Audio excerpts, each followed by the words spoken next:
Hi all, update about the yarky receiver of the reverse camera.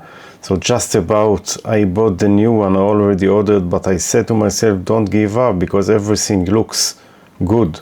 So I decided to check these two signals here, which are the LED, the backlight LED, and I took apart the LCD and checked each LED. There are many LEDs on this side, on the back, and all the LEDs were okay. So I said, no, something I'm missing here because there is no backlight.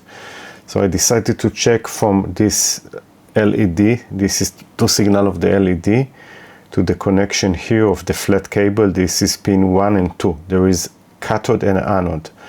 The anode was connected okay, but the cathode was not connected okay. It looks like there is some cut in the flat cable. So I said to myself, how to hell I can fix it? But then I remember the cathode is going to the GND, so no issue to connect it. So I took a very tiny wire, hope you can see it here. This wire is from electromagnet. I have this wire, this coil that I'm removing if I need a very tiny connection wire. And now I did the connection, and now we'll test it up if this is working.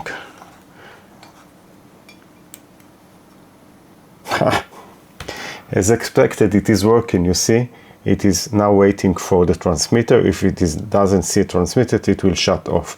But if there is a transmit signal, so the LCD is now okay. So all the issue was a disconnected wire inside the flat cable, pin number 1, which is GND, and I could fix it.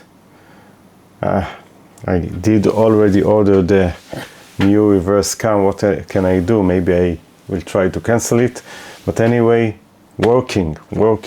So my message to you, never give up, and if you know how to debug things, be sure that you are doing it correctly, and don't give up, and at the end you will find the answer. So that's all. Thank you and bye.